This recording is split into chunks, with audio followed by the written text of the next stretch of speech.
Buenas tardes a toda la audiencia de En Líneas con BRICS PSUV. Yo soy Fania Rodríguez, soy periodista, soy brasileña y por invitación del equipo técnico de este programa En Líneas con BRICS PSUV, que es coordinado por la diputada venezolana Tania Díaz y por Berbelín Serrano.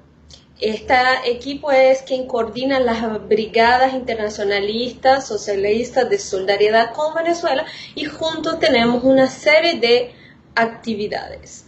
Entonces, hoy empezamos una serie de entrevistas y a cada semana un periodista internacional independiente estará entrevistando políticos, personajes venezolanos para contarnos un poquito más sobre este país y sobre el proceso electoral que está por venir el próximo 6 de diciembre. Hoy tenemos el honor de entrevistar al canciller venezolano Jorge Arreaza. Buenas tardes, canciller. Gracias por esta entrevista. Buenas tardes, Fania. Un placer para mí estar con...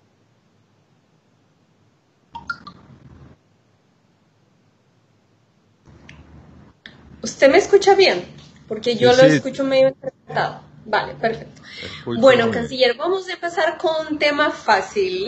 La relación con los Estados Unidos, Irán, estas cosas sencillitas, ¿no?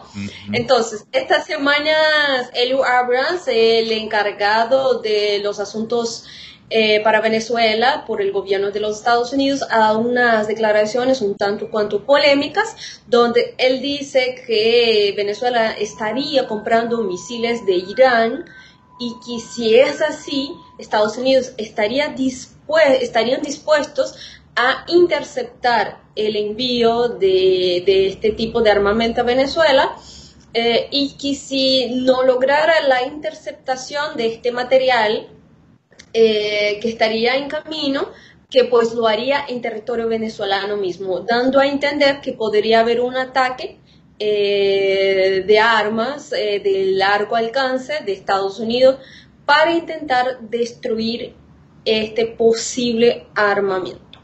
Dada casualidad que justamente hoy el ministro de Petróleo de Venezuela, Tarek Al-Samen, denunció un ataque a la refinería de Amuay en el estado Falcón, y por la espesura del ataque que sufrió una torre de una unidad de refino, él dice que podría ser un misil de largo alcance, posiblemente por un avión no tripulado.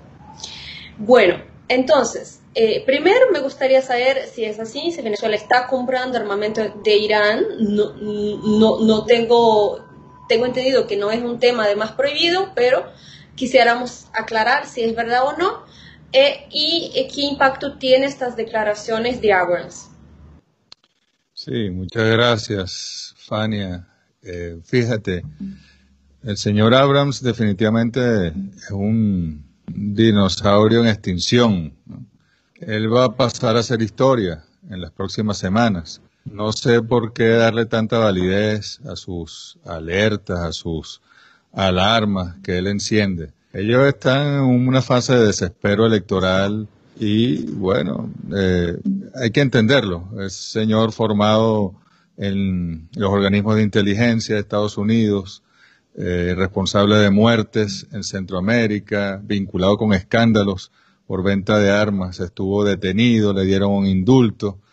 Y bueno, y luego con una visión muy anacrónica propia de la Guerra Fría, pues trata de intervenir en los asuntos de Venezuela, en los asuntos de Irán. Así que no hay que darle mucha validez nunca.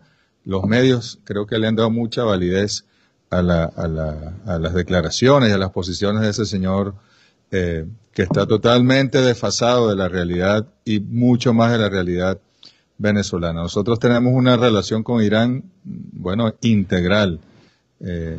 Desde la propia filosofía antiimperialista, el comercio, la energía,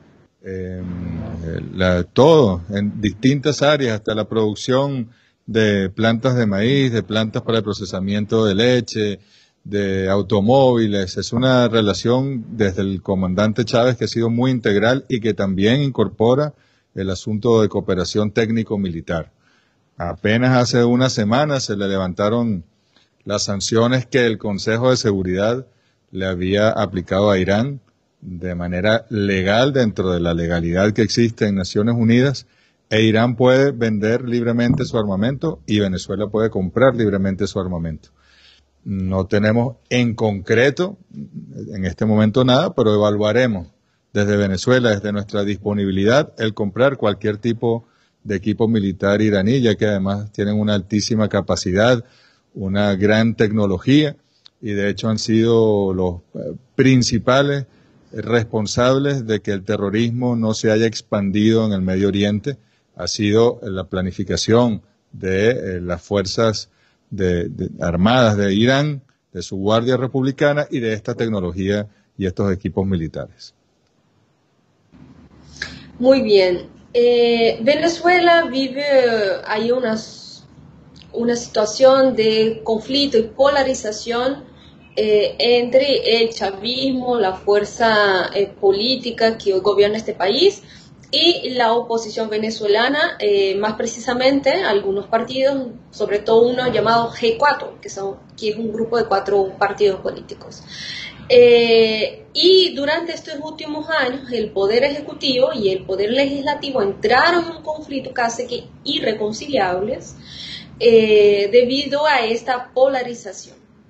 Entonces, en su opinión, ¿por qué el gobierno de Nicolás Maduro, a lo largo de esos años de conflicto con estos partidos que controlan la Asamblea Nacional, logró resistir? Porque por mucho menos, conflictos mucho menos extensos, han tumbado gobiernos como el de Brasil, por ejemplo, el de Bolivia más recientemente, ¿no?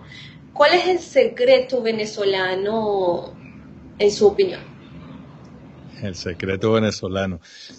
Bueno, es que no son ni siquiera estos 5 años, ¿no?, tristes del Poder Legislativo, son 20, 21 años ya de poder salir adelante a pesar de las agresiones del imperialismo. Yo siempre aclaro, cuando hablo del imperialismo no estoy hablando de los Estados Unidos, mucho menos de su pueblo. El imperialismo es todo un andamiaje de corporaciones, de intereses industriales, financieros, tecnológicos, energéticos, que además tienen expresiones políticas, como por ejemplo el gobierno y la élite gobernante en Estados Unidos, pero también en Europa, también en Japón. El imperialismo va mucho más allá del Estado-nación y de sus instituciones. Nosotros hemos soportado cualquier cantidad de ataques, de arremetidas, golpes de Estado, sabotajes a la industria petrolera, terrorismo en las calles, imposición de procesos refrendarios como en el año 2004, todo un ataque multidimensional que en los últimos años se ha hecho mucho más notorio. Las dosis de ese ataque en distintas disciplinas, en distintos frentes, han sido muchísimo más contundentes. Tenemos una guerra política, diplomática, sin lugar a dudas. Tenemos una guerra económica, un bloqueo, unas sanciones, una persecución financiera. Tenemos una guerra mediática, comunicacional, también para tratar de generar el desprestigio de los dirigentes de la Revolución Bolivariana. Y tenemos una guerra real, como ese impacto de un artefacto explosivo, no sé si lanzado a distancia o puesto allí. Se están en averiguaciones, como dijo el ministro Tarek El Aissami, y como ese tema, muchos otros que queman a cada rato subestaciones eléctricas, han llegado a envenenar acueductos, ataques terroristas, cuando quemaron hasta los galpones con las máquinas electorales del CNE para dañar el sistema electoral venezolano. Es una guerra real también, convencional, en el terreno. Así que es una guerra, como te digo, multidimensional, multiforme, integral. Y bueno, ¿cómo hemos logrado nosotros salir adelante? Primero con mucha firmeza y conciencia de que aquí hay un gobierno que responde a un mandato popular desde hace 21 años, de que hay un proceso histórico que ha resucitado con la Revolución Bolivariana, y es el proyecto de Simón Bolívar, de soberanía, de integración, de un sistema que le brinde felicidad a su pueblo a partir de sus propias capacidades, de su identidad y de su originalidad. Y tenemos también un proyecto pre o pro socialista, a la construcción de un sistema de capitalismo, de un sistema que garantice los derechos sociales del pueblo, su acceso a la educación, a la vivienda, a la salud, a la cultura, pues, a la vida misma. Eso es de muy sólidos pilares y de muy raíces que no se puede derrumbar con el soplido de las corporaciones imperialistas ni del imperialista. Es además un proyecto de una construcción, digamos, reciente, sino no solo los años que tenemos en el poder, sino previamente toda la resistencia, desde la independencia, Zamora, la resistencia de la izquierda venezolana en la guerrilla, la resistencia, pues, del pueblo venezolano se sintetizó en la revolución bolivariana. Entonces tiene unos poderosos, como te decía, troncos y con unas grandes raíces muy profundas que no son fáciles de derrumbar. Ya, por ejemplo, la Fuerza Armada Nacional Bolivariana, profundamente antiimperialista, profundamente soberanista, latinoamericanista, y una Fuerza Armada que han tratado de vilipendiarla, que la han tratado de comprar, que han tratado de forzarla, de presionarla, le han impuesto ilegales sanciones a sus miembros, los amenazan, y que está allí incólume, firme, porque sabe cuál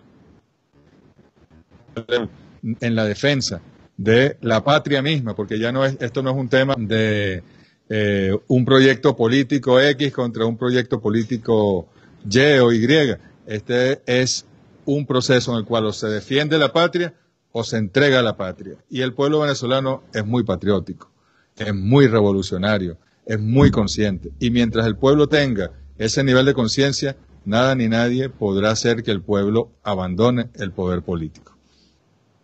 Ok. Ahora,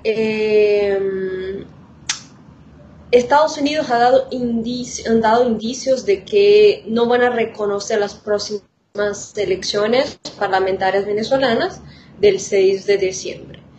Y la Unión Europea está ahí, que no sabe qué hacer. Todavía no está clara cuál será su posición, aunque está más inclinada en no reconocer. Hoy surgió una noticia de que España va a sacar su embajador de aquí, Jesús Silva, y en cambio va a enviar a otro diplomático que tendrá estatus de representante de negocios, encargado de negocios. O sea, rebajando la representación diplomática aquí en Venezuela. ¿Usted cree que es el hecho de que Estados Unidos, Unión Europea y estos hechos que van ocurriendo a raíz de las elecciones pueda impactar de alguna manera el proceso electoral venezolano? No, realmente no. Para nosotros, primero, es el pueblo venezolano el que ejerce su voluntad, el que vota y el que elige sus instituciones democráticas. Y hay un poder electoral que es el que da los resultados. Y hay una sociedad completa, la venezolana, que es la que reconoce esos resultados en un acuerdo nacional, que es esta constitución que está aquí.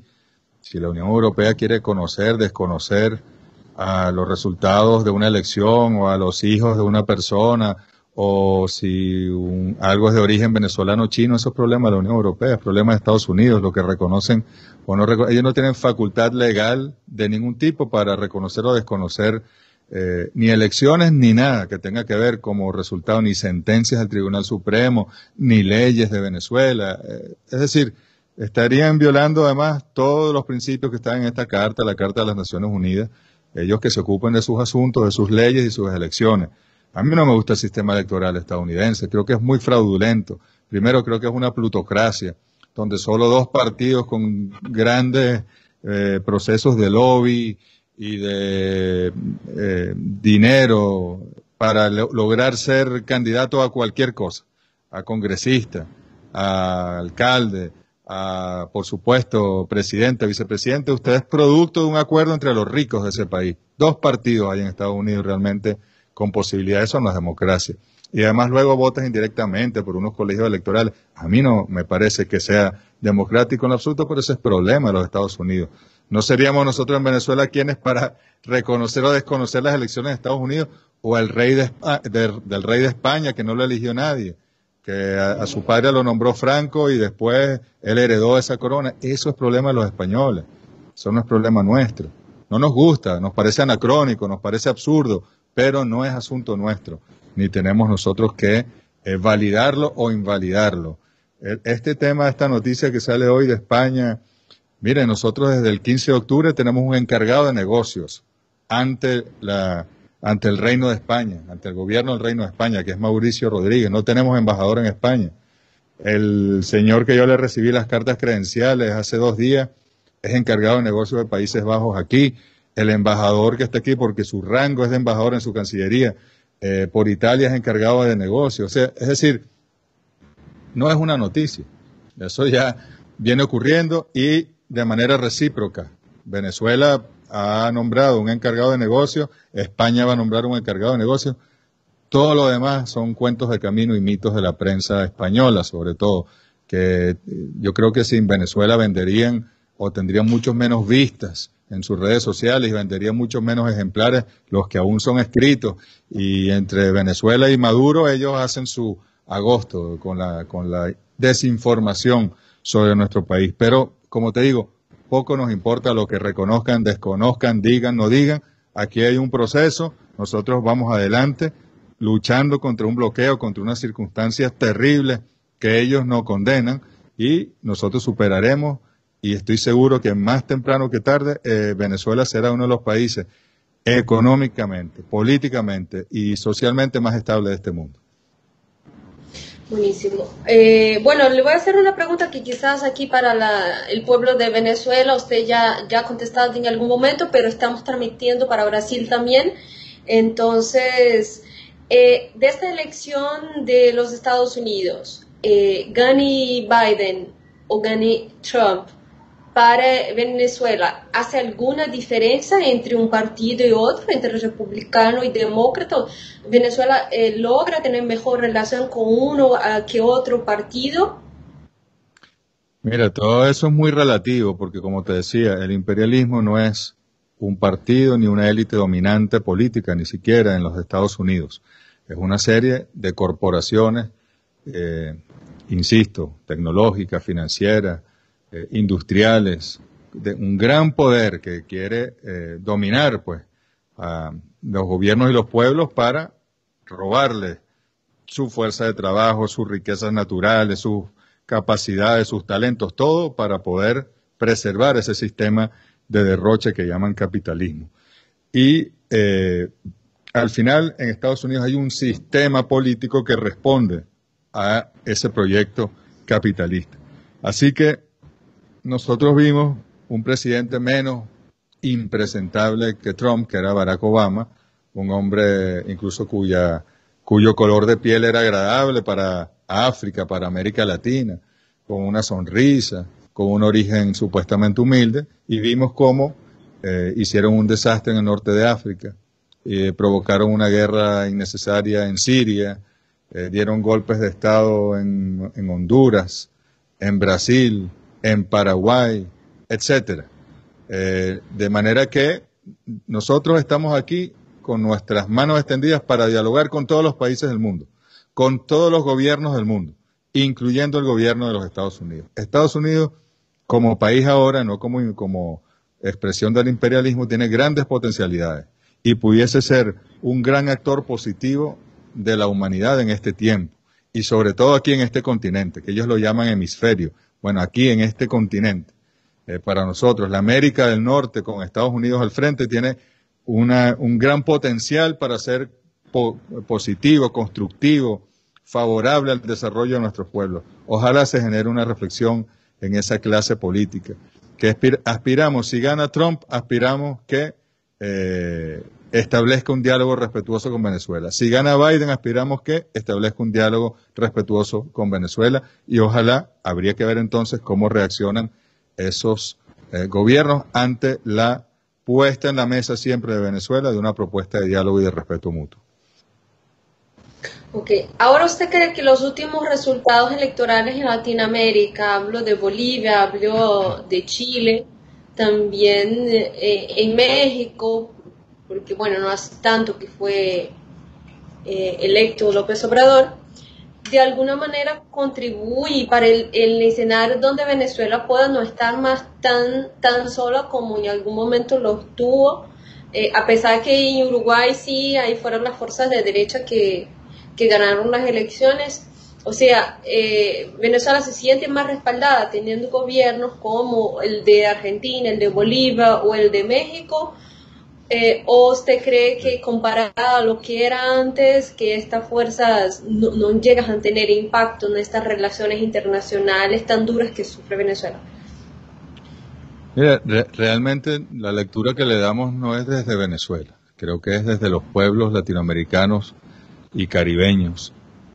Era cuestión de tiempo, porque nuestros pueblos son libertarios, nuestros pueblos son insurgentes, nuestros pueblos creen en la igualdad, nuestros pueblos quieren la felicidad, no creen en las desigualdades, en la dominación, son pueblos igualitarios, son pueblos trabajadores, son pueblos con mucho talento, y era cuestión de tiempo a que los pueblos vayan paulatinamente recuperando el poder político en distintas instancias, desde locales hasta nacionales. De manera que había simplemente que entender que fue un paréntesis. Aquella década ganada era expresión del siglo XXI de nuestra América y del camino que vamos a seguir, sin lugar a dudas. Pero el imperialismo reaccionó y vino el golpe de Estado en Honduras, insisto, en 2009, luego en Paraguay, luego en Brasil, etcétera, el golpe de Estado en Bolivia hace poco, el financiamiento a los candidatos de la derecha. Y por momentos en fotografías electorales, esos pueblos eligieron otros gobiernos con otros signos de derecha, pro-imperialistas, y a esos pueblos, por supuesto, se dieron cuenta del engaño. Lo veremos en Brasil, lo hemos visto en Argentina, lo hemos visto en México, lo hemos visto en Bolivia, lo veremos en toda nuestra América. Al final no va a haber un péndulo de la izquierda y a la derecha permanente. Ese péndulo se va a quedar donde tiene que estar, que es del lado de los pueblos, es a la izquierda, en lo ideológico, con sus matices. Unos serán gobiernos progresistas, otros serán gobiernos revolucionarios, pero todos van a querer que se imponga la vida, que haya derecho garantizado a la educación, a la salud, a la vivienda, a la alimentación, a la recreación, todo eso, a la creación también haya derecho. Todo eso va a ocurrir. Este continente está llamado a ello. Cuando el libertador Simón Bolívar nos dijo en 1805, haciendo referencia a Europa, como que mucho había dado para la técnica, para la ciencia, pero casi nada o nada para la humanidad hace 200 años, el libertador nos decía que el problema del hombre, hoy diríamos del hombre y la mujer en libertad, habría de resolverse en el Nuevo Mundo, en esta América, nuestra América, que esa misteriosa incógnita habría de despejarse en el Nuevo Mundo. Y se está despejando, se va a despejar. Y yo estoy seguro que hacia el año 2030 la situación política, el mapa político latinoamericano será otro y será un mapa casi definitivo para los próximos siglos por venir, con los pueblos políticos en distintos niveles, con los pueblos de América Latina, en distintos niveles, con el control del poder político en su propia casa, en su propio continente. Las intervenciones, el imperialismo, el neoliberalismo, poco a poco van a perder este territorio. La doctrina Monroe está a años de morir, de fallecer para siempre en América Latina y el Caribe. Ok, ahora vamos a escuchar una pregunta enviada por el periodista Max Blumenthal, que va más o menos en esta línea de raciocinio. Vamos a escuchar la pregunta.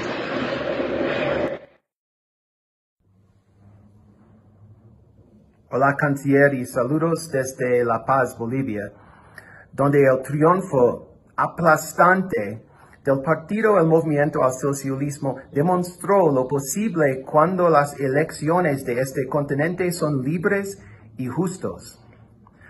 No obstante, Las elecciones que vienen en Venezuela están sujetas a injerencia extranjera y sabotaje, incluyendo la quema de máquinas de votación por parte de vandálicos de derecha. ¿Usted cree que los Estados Unidos y sus aliados han hecho algo para disuadir a opositores de no participar en las elecciones parlamentarias? Gracias. Que han tenido estos periodistas que no estaban alineados con el gobierno de facto de Jeanine Áñez.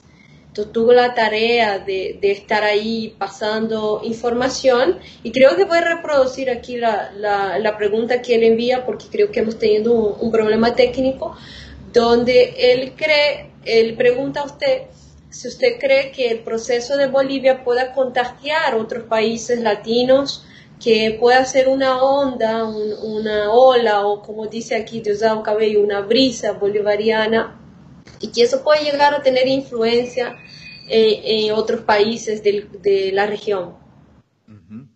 Bueno, ayer decía Diosdado que más que una brisa fue un huracán popular bolivariano, el que vivió Bolivia. Es muy interesante porque quizá esa diferencia de 26 puntos, 25, 26 puntos, era el único escenario que garantizaba la paz en Bolivia. Una diferencia de 15 puntos, que es una barbaridad. En Europa hay presidentes y primeros ministros que ganan por 0.3, por 0.2. Pero una diferencia de 15 puntos, es decir, los 10 de diferencia que necesitaban más 5, iba a ser cuestionada por esa derecha ultrafascista que llegó al poder en Bolivia y que hizo y deshizo, casi que con la mirada complaciente de eso que llaman la comunidad internacional occidental. Este fue un escenario extraordinario y sin lugar a dudas da ánimo al resto de los pueblos para que ocurra lo que te decía en la pregunta anterior, ir recuperando los espacios que se perdieron en un paréntesis que fue producto de una acción bien planificada por el imperialismo, como también lograr llegar a nuevos espacios que no hemos tenido desde, quién sabe, desde la independencia de nuestras naciones, como por ejemplo será Colombia en algún momento, y que lograremos también recuperar y proyectarnos en nuevos espacios hasta que haya una hegemonía y ese péndulo de la izquierda y la derecha se estacione en la izquierda, en lo popular, en nuestra identidad propia, y logremos entonces estabilizar la situación política de nuestra América. Da mucha fuerza a otros pueblos, más que contagiar, es el ejemplo, la mejor pedagogía política en este caso, que puede llevar a cualquier pueblo a perder los temores, porque el pueblo boliviano no le tuvo miedo ni a los militares, ni a los policías, ni a la represión, ni a la CIA que estaba actuando en Bolivia, y fue a votar masivamente. Le sacaron los tanques en La Paz. El señor terrible Murillo, que entiendo que alguna responsabilidad penal debería tener después de tanto descaro y tanta infamia, y este señor sacó los tanques en La Paz, y en La Paz salió a votar más gente de la que se esperaba, y en La Paz el resultado a favor del MAS fue mucho más holgado de lo que se esperaba. Fue una elección ejemplarizante la que dio el pueblo de Bolivia, que por supuesto que anima a todos los pueblos a seguir el ejemplo que Bolivia dio. Y ahora voy a reproducir la pregunta de Pedro Brinja, que es un periodista de Argentina. Él le pregunta sobre los organismos que fueran casi que desactivados con la salida de algunos países como UNASUR, como CELAC, que siguen activos pero con la ausencia de algunos países. Y entonces él le pregunta si usted ve posibilidad de que estos organismos vuelvan a tener estos países que han salido luego de estas elecciones que están previstas para entre este año y el próximo año. Sí, de nuevo, Fania, es parte de este proceso que definitivamente estamos dándonos hoy cuenta con la mayor claridad de que fue un paréntesis esa restauración neoliberal de la que habló el presidente Rafael Caldera, ese recuperar espacios de la derecha a través de golpes o mediante elecciones muy bien financiadas por el imperialismo, fue una reacción del imperialismo ante la década ganada. Y así como cayeron gobiernos, cayeron las instituciones que esos gobiernos y esos pueblos habían construido, como por ejemplo la UNASUR. Por eso, en consecuencia, en la medida en que los pueblos retomen el poder político en sus países, renacerán pues, o se retomarán o se reactivarán estos organismos de integración, sobre todo la UNASUR, que tenía un gran desarrollo institucional multidisciplinario. Qué valioso hubiese sido la UNASUR para América del Sur y para América Latina y para la CELAC durante esta pandemia. Si ya tenía un consejo científico, un consejo de salud que avanzaba en todos estos temas, potenciando, poniendo en coordinación todas las capacidades de investigación en el mundo de la salud de nuestros países. Tenía consejos hasta para las telecomunicaciones, para la infraestructura, el Consejo de Defensa latinoamericano. Jamás hubiese habido aquí ejercicio en el Brasil con el ejército estadounidense bajo hipótesis de ataque a países vecinos, porque el espíritu de la UNASUR y la integración que incluso fue la comunidad de estados, de naciones suramericanas, fue una propuesta incluso de Fernando Henrique Cardoso, que recuperó Lula da Silva y que aprobaron todos nuestros presidentes en el año 2007, en el año 2010 y en otros momentos de la UNASUR.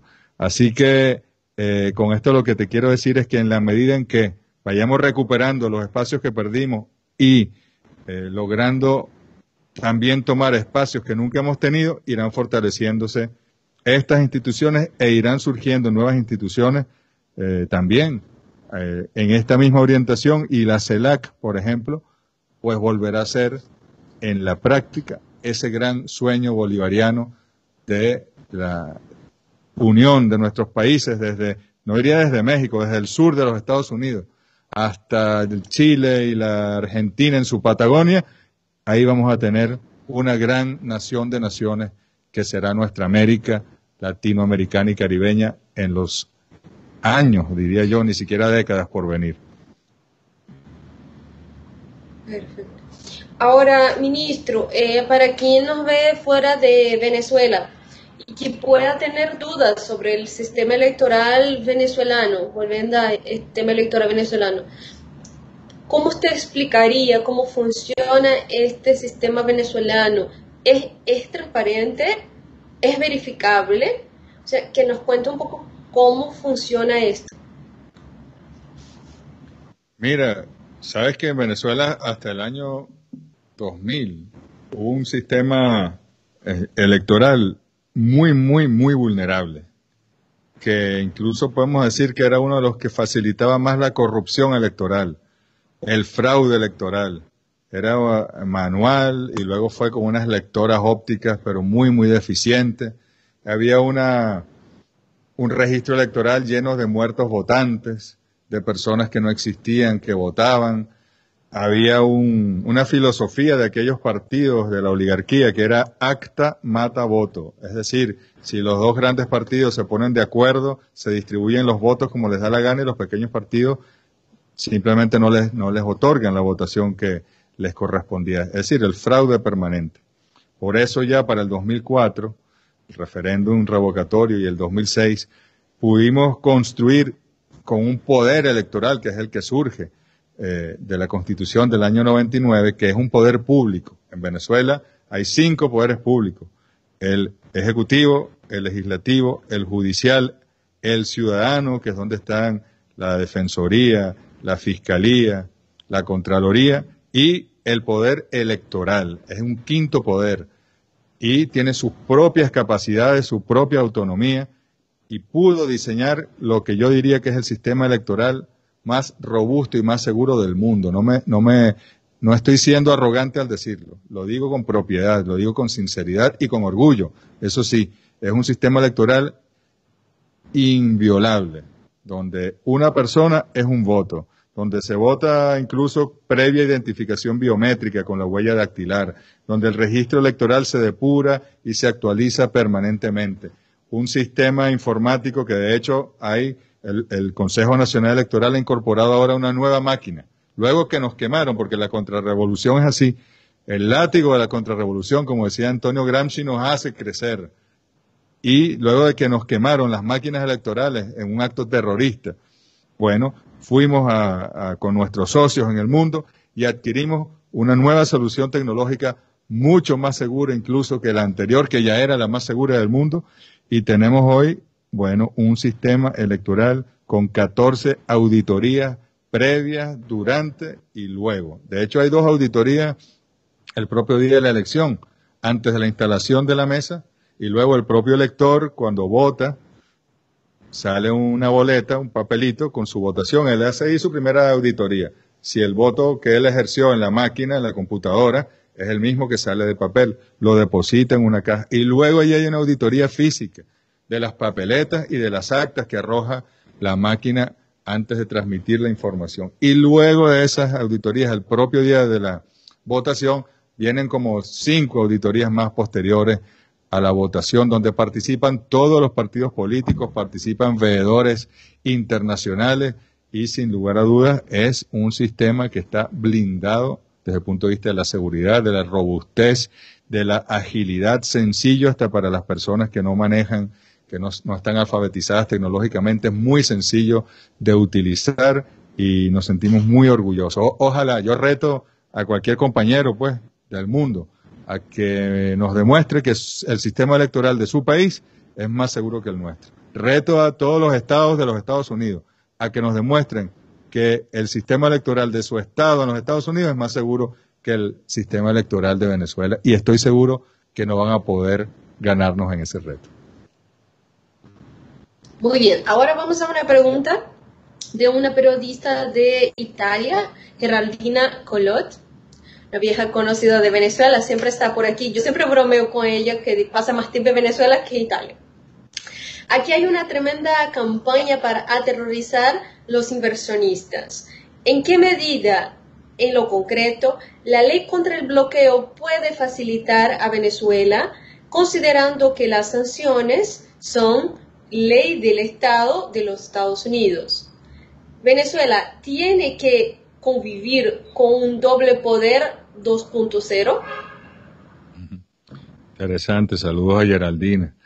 Fíjate, la ley antibloqueo es un instrumento único en el mundo y que surge precisamente de la experiencia de haber sufrido ya por lo menos 5 años del más fuerte bloqueo con las sanciones formalizadas. Ya existía antes un bloqueo soterrado, un bloqueo de las instituciones financieras que se iban de Venezuela, que dejaban de trabajar con Venezuela, cerraban sus cuentas, los organismos multilaterales de financiamiento que se negaban también a darle financiamiento a Venezuela, proveedores de distintos tipos que no trabajaban con Venezuela, pero todo esto se formaliza y se profundiza en esta batalla política imperialista de guerra económica a partir del año 2017, con Donald Trump en el poder y el año pasado con más fuerza con el tratar de imponer por el chantaje económico un gobierno paralelo en Venezuela.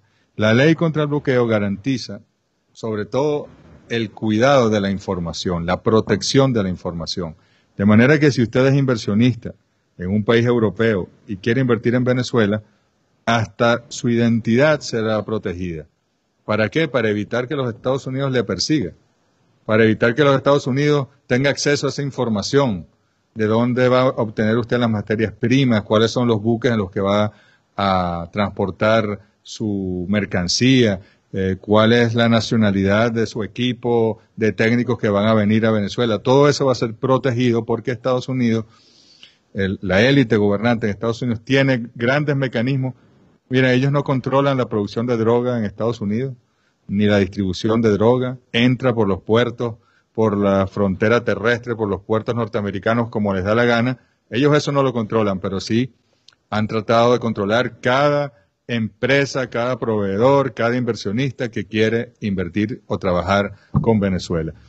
Por eso se ha diseñado esta ley y además flexibiliza de alguna manera muchos de los términos para la inversión internacional, cumpliendo con la Constitución de la República Bolivariana de Venezuela, pero da una serie de estímulos y de condiciones que son atractivas para esos inversionistas. Así que, como decía José Martí, en silencio ha tenido que ser, dijo, muchas cosas hay que hacerlas en silencio, pues en silencio haremos las negociaciones, haremos las transacciones, crearemos las empresas y veremos cómo florece la economía venezolana, el empleo en Venezuela, el salario en Venezuela, la política, que toda ganancia que venga de esa inversión, gracias al título, se va a dirigir directamente a las misiones sociales, las políticas sociales en Venezuela, al salario de los venezolanos. Es decir, es un círculo virtuoso. Si lo podemos ejecutar como lo hemos planificado, va a ser una bendición para la recuperación económica de Venezuela. Ahora, haciéndome aquí la abogada del diablo, esta protección, este sentido de proteger la información, también no puede ser vista de repente como una falta de transparencia, sobre todo a los venezolanos, sobre todo respecto a montos, inversiones, a quién se le está entregando a algunos sectores y todo más. No, porque la ley establece los mecanismos para que las instituciones correspondientes de hacer el control administrativo, el control de inversiones en Venezuela tengan acceso a esa información, pero con unos mecanismos de solicitud que son además confidenciales. Y eso no va a ser secreto de Estado, eso va a estar allí, pero hay que proteger, por supuesto, cuando se empieza a construir una refinería, el pueblo va a saber qué se está construyendo y quién la está construyendo, pero para llegar allí, que es lo que Estados Unidos impide, ¿verdad? Para llegar allí, para poder negociar eso, para poder hacer los pagos, Estados Unidos lo detiene. De todas maneras, siempre los medios de comunicación dirán que con eso Maduro está, no sé, lavando el dinero de la droga para invertir y el oro de sangre y el arco minero y que los niños los secuestra y después los vende y con eso son las inversiones. No importa. Lo importante es que veremos cómo florece la economía venezolana en los años por venir, gracias a esta estrategia que estamos diseñando y ya aplicando. Bien, ahora, ayer el presidente Nicolás Maduro en una rueda de prensa hablaba de algunas reuniones con inversionistas y todo. Entonces, usted que está encargado también de ese tipo de relaciones internacionales con inversionistas, con gente que tiene interés en venir y conocer el sistema venezolano, quisiera preguntarle, ¿cuál ha sido el interés de inversionistas en Venezuela desde que esta ley fue oficializada, fue promulgada por el Estado venezolano ahí hace pocas semanas? Para quien no sabe, hay una ley que fue aprobada en Venezuela, que es la ley antibloqueo, que protege al inversionista extranjero. Bueno, tenemos una cola de inversionistas que están pidiendo que se regularice por completo los vuelos en Venezuela, que se abra el espacio aéreo porque quieren ir y venir permanentemente. Ya el centro de inversión productiva que se creó ya está recibiendo a estos inversionistas, algunos muy importantes hablan con la ministra de Finanzas y vicepresidenta Delcy Rodríguez, otros hablan directamente con el presidente. Y luego están el resto de los inversionistas que vienen a presentar sus carteras de proyectos, sus intereses en Venezuela, en distintos ámbitos, en el energético, en el del hierro, en el de la bauxita, en el vinculado con los minerales, el oro, el diamante, etcétera, la agricultura, la manufactura. Ha sido ya las primeras señales que han dado los inversionistas con esta ley, e incluso los inversionistas nacionales, déjame decirte, Fania, porque muchos inversionistas nacionales, bueno, tienen sus cuentas en el exterior, tienen sus recursos en bancos afuera y las sanciones también los perseguían a ellos. Ellos tienen mucho que contarle al mundo de cómo ellos han sido perseguidos también. Siendo sector privado, nada que ver con el gobierno, también les han cerrado cuentas, los han perseguido, no les permiten viajar a tales lugares. Aquí están ellos también, agarrándose con fuerza de esta ley para poder invertir en su país y sacar adelante su país. Ok, y así, para quien nos vea fuera de Venezuela, ¿cuáles son los principales sectores que Venezuela se está abriendo en este momento para la inversión extranjera? ¿Y qué tipo de empresario brasileño pudiera tener interés en invertir? ¿Qué tipo de negocio? ¿Qué tipo de sector? Mira, esta ley y la ley de inversiones extranjeras en Venezuela, que está vigente desde hace un par de años, contempla todos los sectores, los 16 sectores que están en la agenda económica bolivariana. Ahí tenemos desde la agricultura, la agroindustria, la farmacéutica. Bueno, Venezuela tiene grandes potencialidades también en esa área. La manufactura propiamente dicha, ¿no?, de distintos productos necesarios, la minería, la energía, el petróleo, el gas, los hidrocarburos en general, la banca, las finanzas y sectores tecnológicos. Y por supuesto también está todo un sector que es muy importante para nosotros, que está vinculado con el poder popular, con las comunas productivas, con los consejos de campesinos, que también pueden recibir alianzas internacionales. Por ejemplo, si un empresario brasileño del norte de Brasil quiere venir y asociarse con unos productores del campo venezolanos para criar ganado, para sembrar soya, para lo que sea, puede hacerlo tranquilamente. Si quiere no sé, estas empresas que hay en Manaos de producción de autopartes, de motos, de motores, asociarse con la CBG venezolana para el tema de los materiales, del acero, etcétera, pues bien puede hacerlo, y es una economía complementaria muy cercana en el norte de Brasil y el sur venezolano. Así que aquí hay posibilidades infinitas, diría yo, porque además este país fue bendecido por la naturaleza con incalculables recursos naturales. Muy bien, muchas gracias, canciller, por su tiempo y por la disposición en contestarnos todas estas preguntas. Fue un honor poderlo recibir aquí en esta casa internacionalista. No, un honor para mí, para los BRICS de mi partido, Socialista Unido de Venezuela.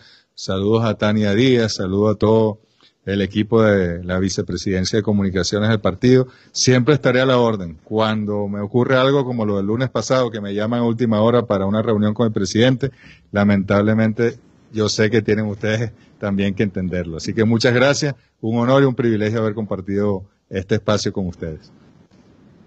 Lo entendemos, no te preocupes. Quería también enviar un saludo a la diputada Tania Díaz, a Beverly Serrano, agradecer por la oportunidad y por la invitación. Hasta pronto.